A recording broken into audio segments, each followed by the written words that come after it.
महाराष्ट्रामध्ये ज्या पद्धतीनं केंद्राचं सरकार आणि राज्यातलं सरकार शाहू फुले आंबेडकर विचारधारेला संपवायला लागलेले आहेत, जातीवादी आणि मनुवादी व्यवस्थेचा जो प्रचार आणि प्रसार करण्याचा प्रयत्न जो चाललेला आहे, या मनुवादी व्यवस्थेला महाराष्ट्रातून संपवणं हाच काँग्रेसचा उद्देश आहे।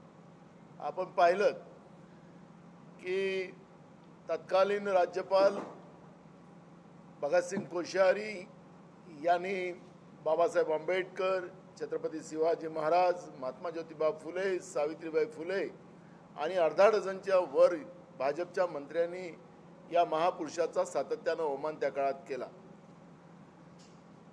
परवाच्या दिवशी कालच जी महाराष्ट्राची परंपरा आहे, वारकरी प्रथा जी आहे, जी पुरोगामी संतांनी या महाराष्ट्रामध्ये निर्माण केलं, ज्याच्यामध्ये जात पात याच्या पलीकडे येऊन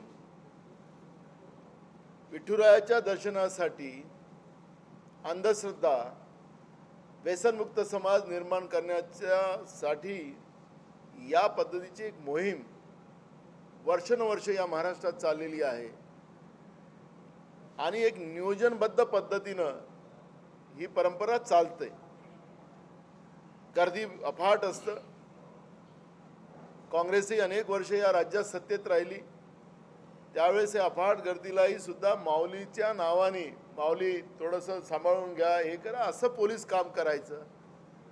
पण या मनुस्मृतीला संत ज्ञानेश्वर माऊलींनी, संत तुकाराम माऊलींनी, या पुरोगामी संतांनी या मनुस्मृतीचा त्या काळातही विरोध केला होता आणि याच व्यवस्थेची ही वारकरी प्रथा आपल्याला कशी बंद करता येईल आणि म्हणून काल वारकऱ्यांवर जो लाठीचार्ज झाला आणि त्याच्यात राज्याचे गृहमंत्री खोटं बोलतात की असा कुठलाही लाठीचार्ज झाला नाही।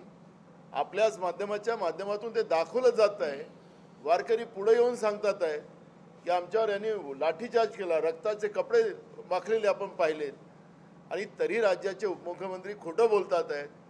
आखरी या परंपरेला बंद करण्याची व्यवस्था, कारण की मागच्या काळातही आपण पाहिलं की पंढरपूरला त्या यात्रेमध्ये साप घुसलेला, अशा पद्धतीचं वातावरण निर्माण करायचं, तिथं चेंगराचेंगरी करवायची, ही मानसिकता आज सत्तेमध्ये बसलेली आहे आणि ही मानसिकता राज्याच्या परंपरेला, वारकरी प्रथेला संपवायचं काय, हा एक दृष्टिकोन घेऊन चालते आहे।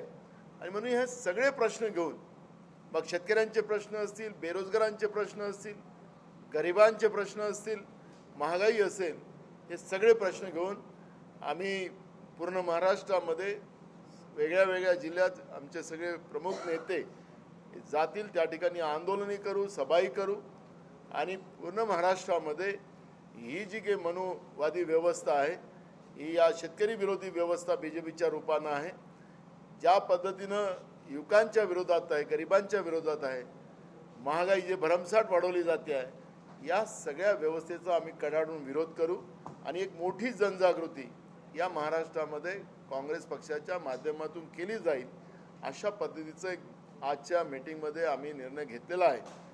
येत्या 16 तारखेला लोकसभा आणि विधानसभेच्या बाबतचा एक आढावा बैठकही पुन्हा अजून ठेवलेली आहे आम्ही आणि त्याच्यातही एक शॉर्टलिस्ट आणि त्याच्यातलं जे काही मेरिट असेल त्या मेरिटप्रमाणे पुन्हा एक चर्चा 16 तारखेला आम्ही करू आणि ज्यावेळेस आम्ही महाविकास आघाडीच्या सगळ्या नेत्यांच्याच पुढे येऊ, त्यावेळेस प्रत्येक जागेवर मेरिटच्या आधारावर, ज्याप्रमाणे आता आमच्या दोन्ही अलायन्सनी ते मान्य केलेलं आहे की जागा जिंकणं हे महत्त्वाचं आहे आणि त्या पद्धतीचं मेरिट ज्या ज्या जागेवर असतील त्या जागेवरच्या त्या पद्धतीचा निर्णय घेण्याचा निर्णय आज आमच्या बैठकीमध्ये घेतलेला आहे। आमचे राज्याचे आमचे प्रभारी एच के पाटील साहेब, त्यांनी पण या ठिकाणी भूमिका मांडलेली आहे आणि त्याच्यामुळे एक रणनीती पुढच्या निवडणुकीची सुद्धा आज काँग्रेस पक्षाने या ठिकाणी तयार केलेली आहे।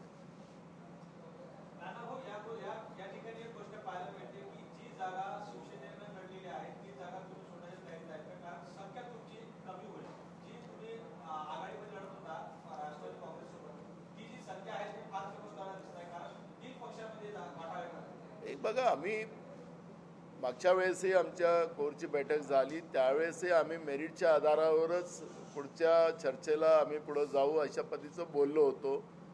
आणि त्याच्यानंतरही शिवसेनेच्या वतीनं उद्धव ठाकरे ग्रुप गटाकडूनही आणि पवार साहेबांकडूनही सुद्धा त्या पद्धतीचं वक्तव्य आलं की अखेरी जागा जिंकणं महत्त्वाचं आहे आणि या सगळ्या गोष्टीवरची आम्ही चर्चा करू, असा आमचा तीनही पक्षाचा निर्णय झालेला आहे. त्याच्यामुळे मागच्या वेळेस जागा कोणाजवळ होती, आजची परिस्थिती काय आहे, या सगळ्या परिस्थितीची चर्चा महाविकास आघाडीमध्ये केली जाईल. त्याच्यामुळे आमच्यामध्ये कुठलाही वाद नाही. आणि मी मागच्या काळातही सांगितलं की महाविकास आघाडीमध्ये कुठेही वाद नाही, पण आज शिंदे गट आणि भाजपमध्ये काय वाद चाललेला आहे ते आपण पाहतो आहे. आज आमच्या मित्र देवेंद्र फडणवीसांची गत खराब करून टाकली एकनाथ शिंदे साहेबांना. कारण की जो काही सर्वे दाखवलेला आहे, मोठे मोठे ॲड दाखवले आहेत पेपरला, त्याच्यामुळे आता एकनाथ आलेत, देवेंद्र गेलेत, हे आमच्या मित्राची फार नामुष्की करून टाकलेली आहे. दोस्त दोस्त ना रहा अशी परिस्थिती आज देवेंद्र फडणवीसांची झालेली आहे. त्या आम्हाला त्याचं दुःख होत आहे.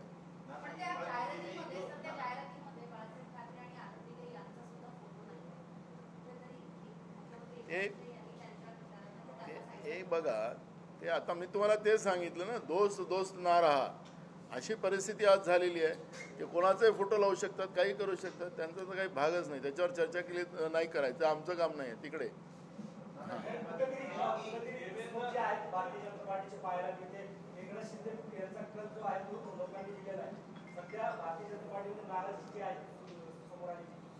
नाही, मी तुम्हाला सांगितलं आहे, आता तो सर्वेवर आम्ही जाणारच नाही. ते सर्वे काय आहे काय नाही ते सगळ्यांनाच माहिती आहे. पण आमचे मित्र देवेंद्र फडणवीसांची जी गत एकनाथांनी केलेली आहे त्याचं दुःख आम्हाला होते आहे. म्हणजे राज्यात काय चाललेलं आहे, म्हणजे देवेंद्र कुठे गेलेत हा प्रश्न निर्माण झालेला आहे. ना गृह खात्यामध्ये दिसत, ना जनतेत दिसत. त्यामुळे आमच्या मित्राची काळजी आम्हाला झालेली आहे.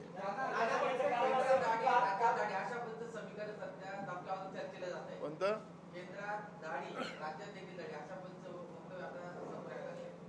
आता दाड्या साफायची वेळ आलेली आहे, त्याच्याबद्दल चर्चाच करायची नाही.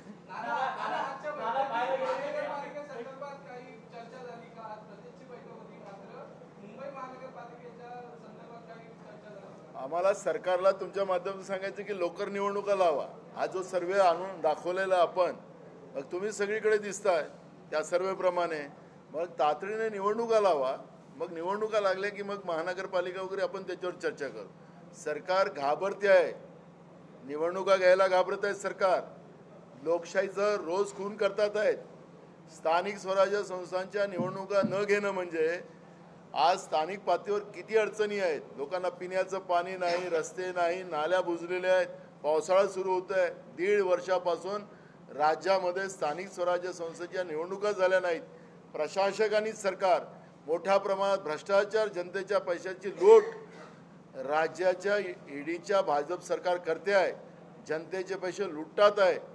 जनतेच्या घामाचा टॅक्स रूपानं पैसा सरकारच्या तिजोरीत येतो आहे, तो लुटला जातो आहे. मुद्दामून निवडणुका घेत नाही हारण्याच्या भीतीनं. पहिले त्याला निवडणुका लावा म्हणा, मग आपण त्याच्यावर चर्चा करू.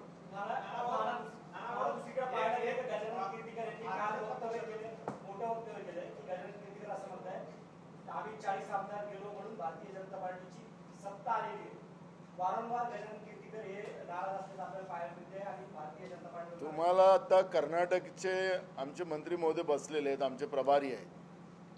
जेवढ्या लोकांनी त्या काळामध्ये असे पळून गेले होते, एकही निवडून आले नाही. जमानत जप्त झाली. म्हणजे माझा इशारा समजून घ्या, 50 लोकांसाठी एकदम क्लिअर आहे. कर्नाटक उदाहरण समोर आहे.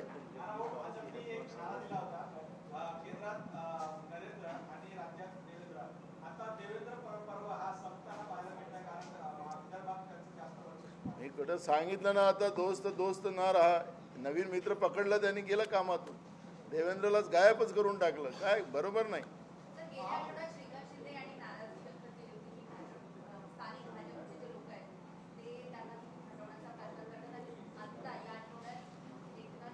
हे सरकार जे आहे हे सलाईंचं सरकार आहे.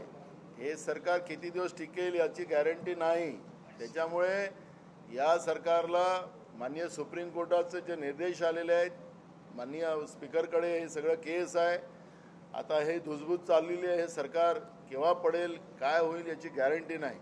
त्यामुळे आपण पाहत असेल विधानसभा आता मंत्रालयामध्ये रोज फायली क्लिअर करण्याचं लूटपाट करण्याचं काम चालू आहे. आणि आता हे जे काही 4-5 मंत्र्याला काढा वगैरे चाललेला आहे, आता त्यांचा आकडा जास्त झाला असेल भ्रष्टाचाराचा, आकड्याचा हिशोब गेला नसेल. कोणाला काढा काय चाललेलं आहे राज्यामध्ये. मंत्रिमंडळाचा विस्तार करायला तयार नाही. आता एक मंत्री 6-6 जिल्ह्याचं पालकमंत्री. आमचं कर्नाटकमध्ये सरकार आलं, आठवड्यामध्ये पूर्ण मंत्रिमंडळाचा विस्तार करण्यात आला. महाराष्ट्रामध्ये गेल्या 1.5 वर्षापासून महाराष्ट्रातलं सरकार आलं आणि पूर्ण मंत्रिमंडळाचा विस्तार करू शकत नाही. लोकशाहीची थट्टा करत आहेत.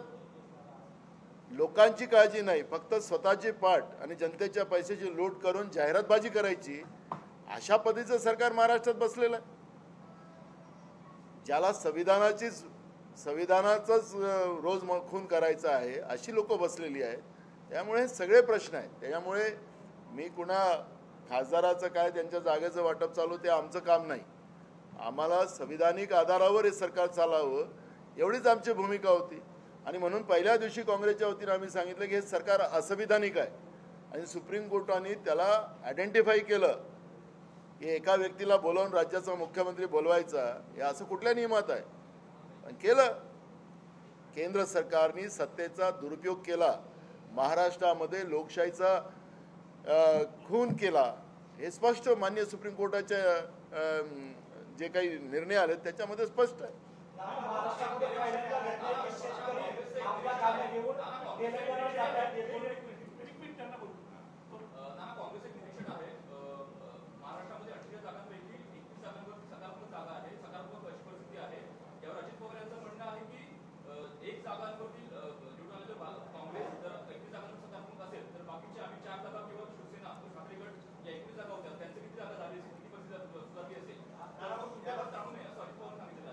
दादा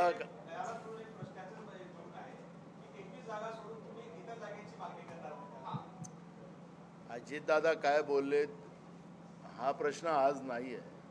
आम्ही जे मेरिटच्या आधारावर बोललो ते शरद पवार साहेबही बोललेत, तिकडे उद्धव ठाकरे साहेब पण बोललेत. आखरी ही चर्चा महाविकास आघाडीमध्ये होणार. आम्ही कुठंच म्हटलेलं नाही. हे पेपरला बातमी आलेली आहे. आम्ही 21च्या जागी जास्त पण होऊ शकतो. आखरी बसल्यानंतर या सगळ्या गोष्टीची चर्चा होईल. आतापासून भांडण कशाला लावतं आमच्यामध्ये. आम्ही एकदम अजितदादा एकदम हॅपी आहेत ते आजकाल. ते फार तुम्ही त्यांना कशाला त्रास देता.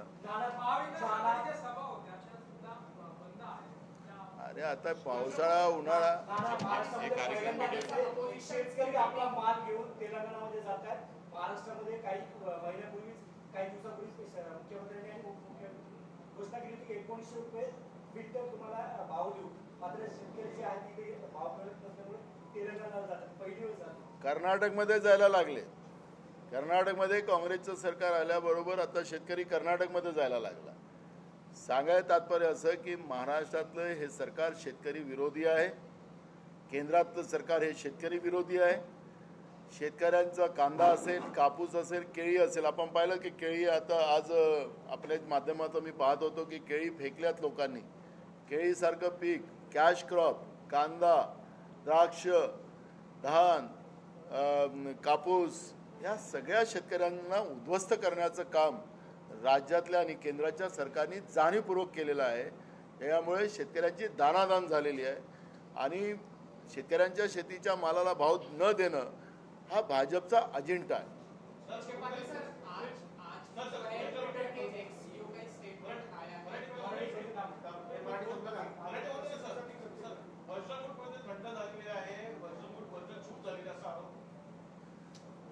असा एक बघा आम्हाला सभा काही घ्यायच्या आता वेळेच्या प्रमाणे सभा घ्यायच्या असा निर्णय झालेला आहे. पण आता वेळेचा सगळ्यांचं आता राष्ट्रवादी पक्षाचं एक्सपान्शन सुरू झालं. काल परवा पाहिलं आपण.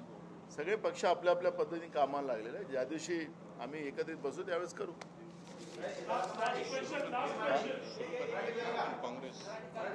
हे झालं सांगितलं.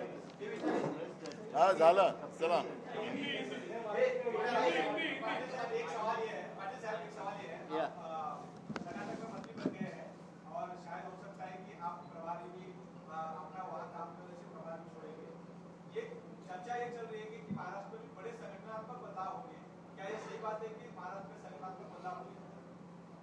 देखिए, we have a system, except in very exceptional cases, the person or persons who will get into a ministry, cabinet, will not continue as in charges of states. Now I am inducted in Karnataka government. Any point to tell you on this issue will not be fair. When new man comes, he will be taking stock and he will be telling you the reply for this question. Sir आज जो है एक अच्छा सवाल है, इसका सवाल अच्छा है। सीओ का स्टेटमेंट आया कि जब फार्मर प्रोटेस्ट चल रहे थे तो उस टाइम पे सरकार का दबाव हम पर था कि ट्वीट्स को आप डिलीट कर दीजिए या छुपा दीजिए, तो उनके पे कार्रवाई कैसे देखते हैं आप सरकार के अगेंस्ट जो है Twitter K CO? This is another proof of how Modi's government is suppressing the freedom of right of people. Freedom of press is suppressed, freedom of expression is suppressed, and what more evidence you want than this? It is under Modi's government and Modi's leadership, the democracy in India is coming to danger. The expression power, the freedom of expression, the fundamental right according to our constitution is being suppressed by Modi's government.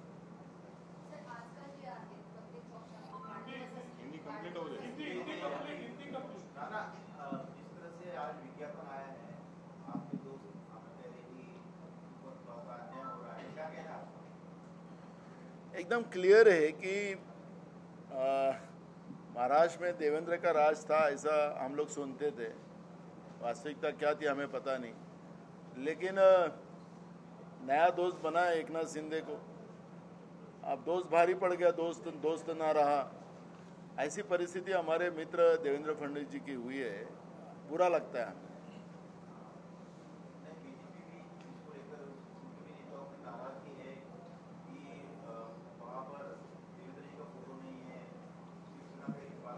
नहीं, वो बात नहीं, हमें उनके party के beach में नहीं जाने का हमारा इशू नहीं है। हमारा इशू ये है कि जिस तरह से एकनाथ शिंदे और फडणवीस की जोड़ी, और हमारे दोस्त ने तो खुद मुख्यमंत्री का दावा था, वो पीछे हो गए।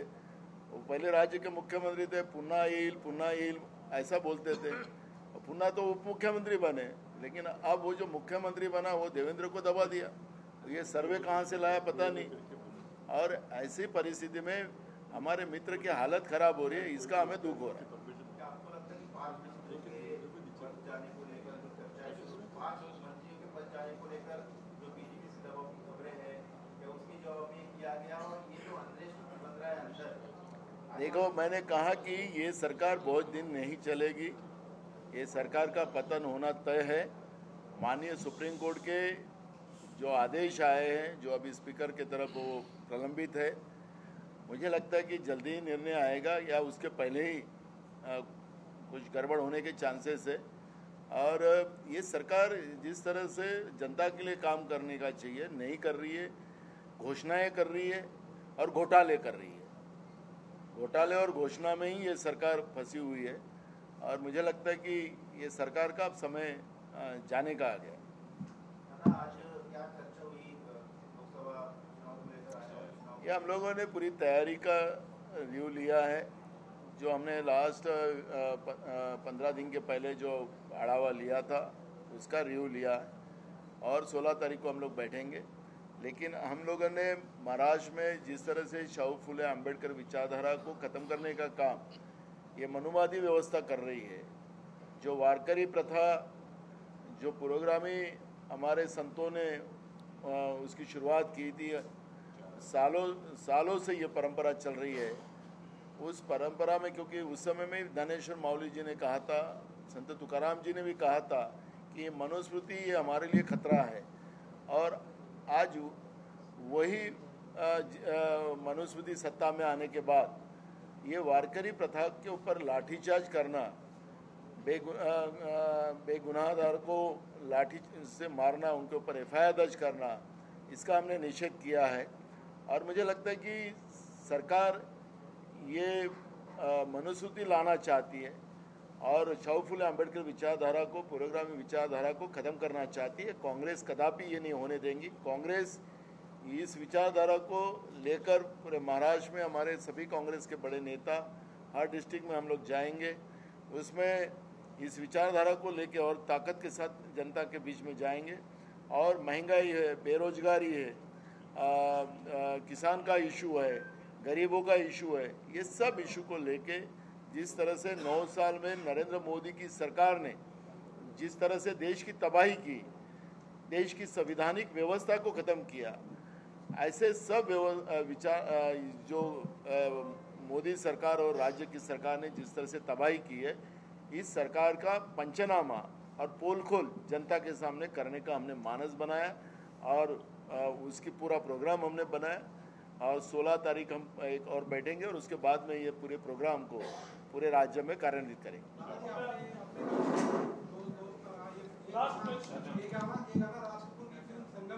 हाँ,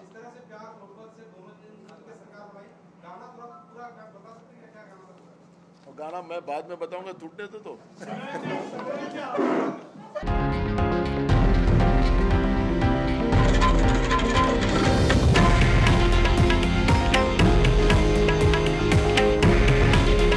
हे आहे देशातील नंबर 1 न्यूज नेटवर्क आणि आपण पाहत आहात TV9 मराठी।